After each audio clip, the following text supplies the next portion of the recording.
How does tragedy affect faith? How does faith affect tragedy? If you're a good person and you love God and you're doing all the right things, does that mean that God treats you better, offers favor or protection or more money or loves you more? If you're not doing well, does God punish you?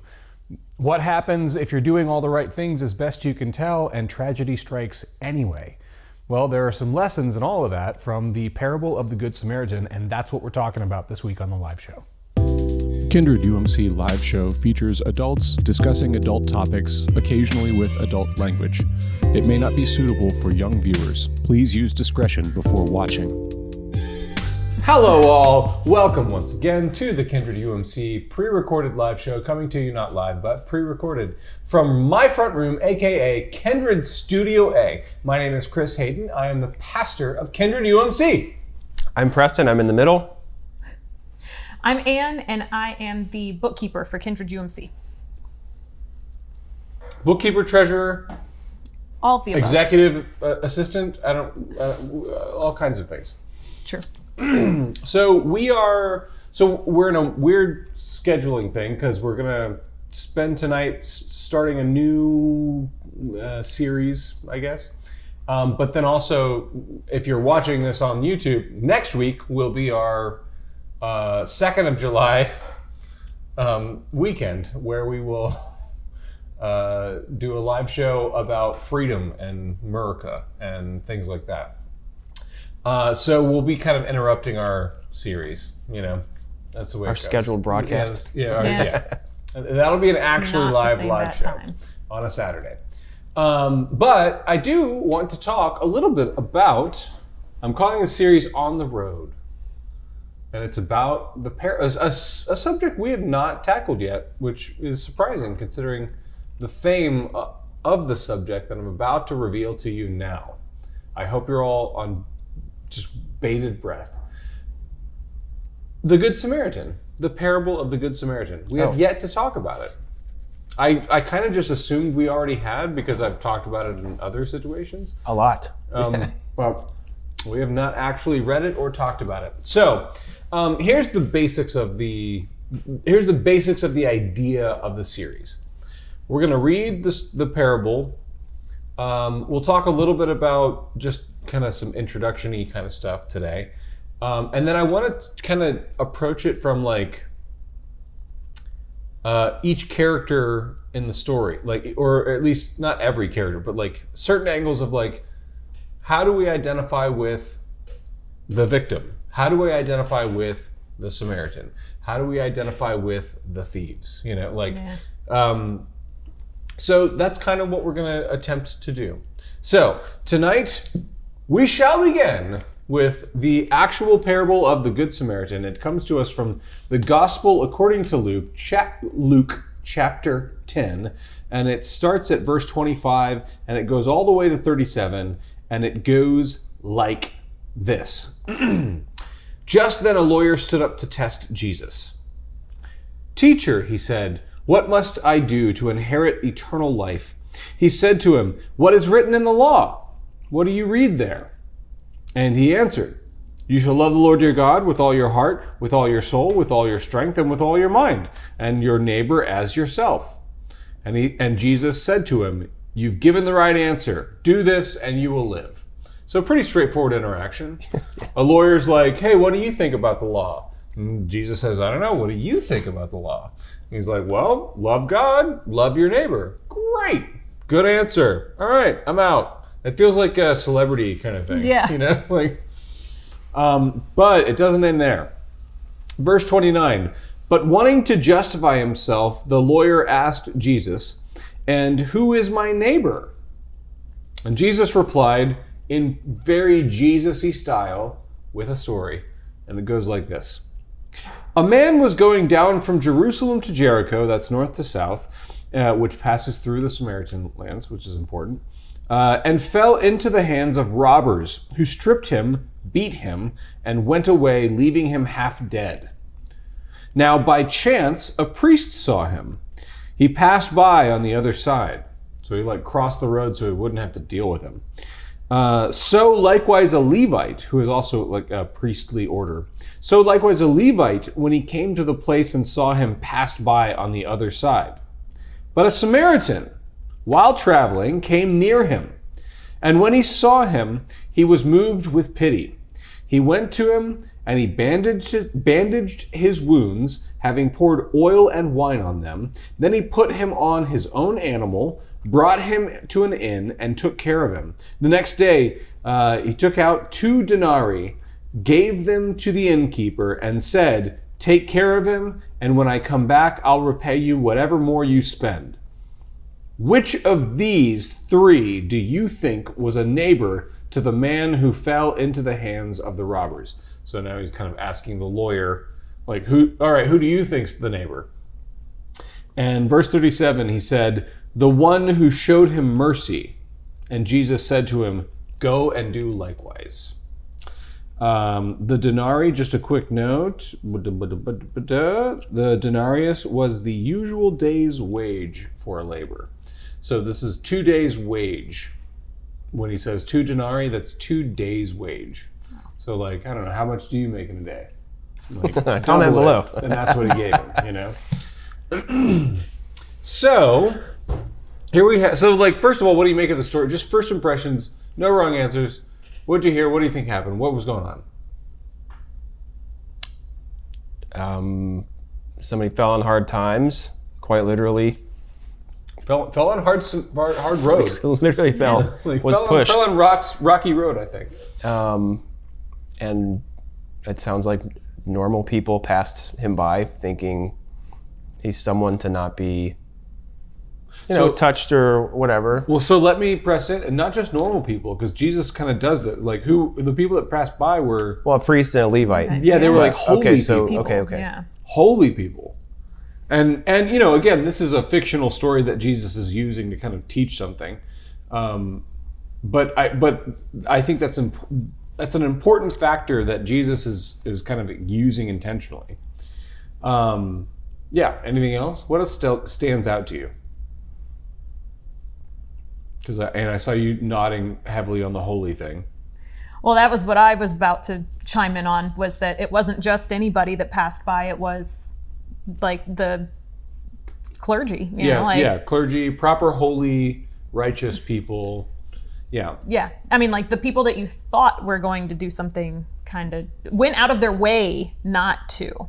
Yeah. And like, what I find interesting, they don't talk very much about the poor guy that got, like the victim, the guy that gets beat down. They kind of he got taken care of, and he's just an average Joe, in this story, It would just be interesting, like, but it wouldn't play into it at all. But like, well, how did he take it? Yeah. But it wouldn't add or subtract to what the point was trying to be made. Well, and that is kind of that's good exegesis, because what we have here is maybe this was a story that Jesus actually told, or Right. maybe this is just Luke, who's writing this gospel decades after everything Right. happened. Maybe this is just Luke trying to like illustrate the kind of rabbi that Jesus was, Right. So we don't know that for sure, and there are plenty of, and that's from a scholarly perspective. I understand there are lots of people who theologically would be like, if it says it in the Bible, that is the way it is, and like feel free to subscribe to that theology. That's not where I land on things. I interpret things a little less literally than that, and I tend to be like, I think it's more helpful to say, whatever the case is, Luke chose to tell the story this way. Right. So Luke has made a decision to make the main character in this parable kind of blank slate. Yeah. Like he hasn't ascribed any qualities at all. And so there's kind of our first lesson, I think. Because remember, this is all set up, who's your neighbor? True. And Jesus ascribes a blank slate person. And there's something in that almost says it doesn't matter who your neighbor is. Yeah. Like your neighbor could be the annoying HOA president who's like complaining about your lawn, or your neighbor could be Like we have some very lovely neighbors across the street who they're like a Latin family, and they invite us to all their like backyard birthday parties and things and they always have like good food. And my wife's part Mexican, so she feels like at home, like, oh yeah, backyard parties. Like, and but in between those two spectrums of like awesome neighbors and kind of crappy neighbors, this is a blank slate. Who's your neighbor? Let me tell you a story about somebody who has no properties whatsoever. Right. There's already an interpretive thing going on there. Because I've talked about Samaritans before. What do you remember about Samaritans? They are not liked. They are not liked for sure. And that is the person who comes by and actually like attends to the wounded. Do you remember why they're not liked? It's like highly specific historical stuff, so I am putting you on the spot here. Is it something to do with land? Like they were living in a land that was, not that it was Israel, but it was something of that, and they're there now. Yeah, you're close. They're not supposed to be there or whatever. Well, you're close. There is a land divide. So like, basically, Israel. Before all of this, Israel has like a split and essentially kind of a civil war. And there's the northern kingdoms and the southern kingdoms. And so they were Israelites, but now they're like the northern kingdom and Judea, the Jews. And that's where we get Jewish and it's from Judea. That's where the origin of that word comes from. And the reason for that is because the northern kingdoms essentially get wiped out before the southern kingdoms. But eventually they all get invaded, and during the invasion of the Judea kingdom, Samaritans were people from the northern kingdom who were supposed to be like Israelites, but they would like kidnap and sell and kind of cooperate with the enemy. They would kidnap and sell into slavery. Okay. And like cooperate with the enemy. And this is about 500 years before this particular story. But there's a deeply rooted hatred, it's not just we don't like immigrants. It's as bad as that is. It's not just that. It's more like these are our sworn enemies. They sold our ancestors into slavery. They cooperated with the enemy. We hate them. And this constantly, this is the type of person that Jesus uses as the example of what it means to truly love your neighbor and truly be, Christian wasn't a word then, but you get what I mean, to be Christian, to be a follower of Yahweh and to really follow Yahweh's heart and like be an obedient servant of that will, and again, this is another Jesus is a real tricky little rooster, isn't he?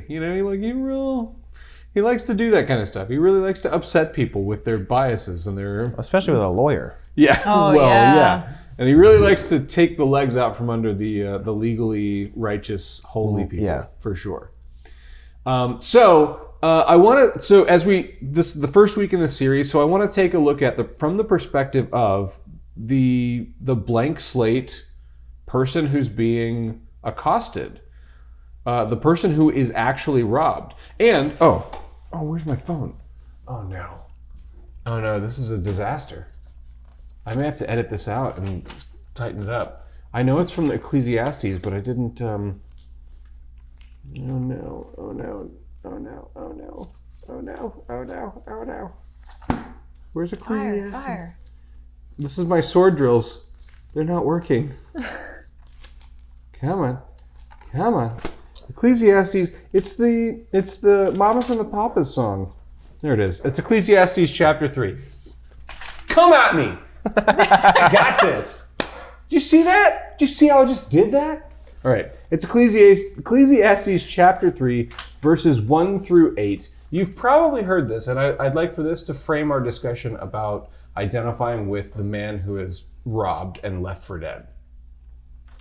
For everything there is a season, and a time for every matter under heaven, a time to be born and a time to die, a time to plant and a time to pluck up what is planted, a time to kill and a time to heal, a time to break down and a time to build up, a time to weep and a time to laugh, a time to mourn and a time to dance, a time to throw away stones and a time to gather stones together, a time to embrace and a time to refrain from embracing, a time to seek and a time to lose, a time to keep and a time to throw away, a time to tear and a time to sow, a time to keep silence and a time to speak, a time to love and a time to hate, a time for war and a time for peace. This is from the book of Wisdom, Ecclesiastes. So first of all, what do you make about, I mean, there's if you just take it on face value, what do you make of like some of the difficult things? Like there's a time for war, there's a time to kill. Sounds like there's a lot of time, to be honest. There is a lot of time. There's time in every single one of those. Yeah. It sounds like a pick your battles type speech happening. Yeah. Like not that you should know, but there has to be some kind of inkling in your thought process of maybe I shouldn't say that now, or maybe I should bring this up now, or maybe it's time to do this now. Yeah, I think there's, for me, one of the things that comes up is I want to be honest and I want to be sincere and I want to be truthful, and there's a time to be silent. Right. There's a time to bite my tongue and just, good for you. You know, like, what do you, where are you at? I didn't take it that way at all. The only thing I could think of most of the time that you were reading that is when I got married, actually, somebody got up and said their piece. And when they were toasting to us, no, like, oh, God. no. It's like, tell me who they are. I'll They're go find toast. But it was, I hope that you have enough rain to appreciate the sunshine. And I hope that you have enough like joy to appreciate the downtime. Like it, but there's, it's like you got to have balance, because otherwise, if it's always a high, then it's like you take it for granted. It doesn't matter. Yeah. But at the same time, you know, don't dwell on the lows, because you know they've got to be there too. Well, so I think there's something going, and this is, I think, at the heart of a lot of people's difficulty with faith. There's something going on in the following God doesn't make everything work. Right. And there's a time for mourning. There's a time for death. There's a time for killing. There's a time for war, which is, you know, I think a difficult sentiment, especially, you know, our United Methodist theology, specifically in the Florida Annual Conference, tends to be much more left-leaning. What is? Sorry, that's my alarm. Oh, is that yours? Keep going off. Yeah. Here. You do that. I don't know how to do it. That's okay. But there's something to be said for like, so in the Florida Conference, we tend to be a little more left-leaning, a little more liberal-minded, and a little less like, the idea that we would say there's a time to fight, there's a time to kill, there's a time to go to war, would be very challenging for a lot of people, you know? Right. And I'm kind of one of them. I'm still reconciling some of that. Although and the older I get, the more I'm like kind of okay with some of it. Like, yeah, there are things worth fighting for, and you know, especially with what's going on in Ukraine right now. It's like, there's a time to go to war. Like when a despot invades your country, it's time to take up arms. Well, in just atrocities, you can only love your enemies so much. Well, you can love them, but you can also be like, and also get the F off my land. Yeah. Right. You know? Like, it's again, it's like to the extent. You can't have my family. Time has shifted. Yeah. You know? Yeah, it's. There's something about that that's also on the receiving end so here's what I want to ask. When have you been doing everything right and things have gone wrong? So I've already told this story, so mine will be quick. I got an internship with Florida Department of Law Enforcement, doing criminology in school, leading to an investigator type of job. I landed the like top internship there, and it got taken away from me due to political reasons for whoever got it instead of me knew the head. So me getting straight A's in school and keeping my nose down in books and trying to stay out of partying and trying to be a better person or this or that, and doing extracurriculars and making sure I'm on task with everything, holding a steady job that had to do with my field, specifically at a law firm, all of that done, all the boxes checked, and still to have that rug pulled under to say they knew somebody. Yeah. Yeah, that's rough. And just felt, I mean, huge slap in the face. Huge slap in the face. How about you, Anne? This is going to be like so on the nose, but it's the truth. Like, this is what stuck out when you said that. Once upon a time, I was a veterinary technician in the state of Florida, and I worked ER. I worked at an ER that was the only one for 100 miles. So we got everything for 100 miles. And, you know, we would get patients sometimes that, like, you knew it was going to be okay. You knew it was going to be easy. Like, they'll be fine. And one of them didn't do so well. Like, it was supposed to be the easy one, you know? Like, this was supposed to be the good one. And, like, Fluffy didn't make it. And it was like, you know, we did everything. We followed the book. We did everything that we were supposed to do. We did stuff that, you know, the book didn't even say to do. But we were like, you know what? We're going to do this just to play it safe. Why not? And like, it still went wrong. And it was like, why? Like, and it's hard because I can't do anything about it. Yeah. But you think like, well, what if we had done this? You know? Yeah. But isn't the death of the salesman? It's kind of like the fallacy, I think, is even if you make your points, you say the exact thing that someone's supposed to say yes to, they might actually need the product you're selling and still will say, absolutely not. And now your life is for controlled. things that are wildly out of your control. Yep. Yeah. Yeah. My first marriage was that way. Like, I have some more insight. I can see back where things were going wrong from the very, very, very beginning. But there's something about when we were having trouble, I really did my absolute best to just pour myself into, all right, let's go to counseling. All right.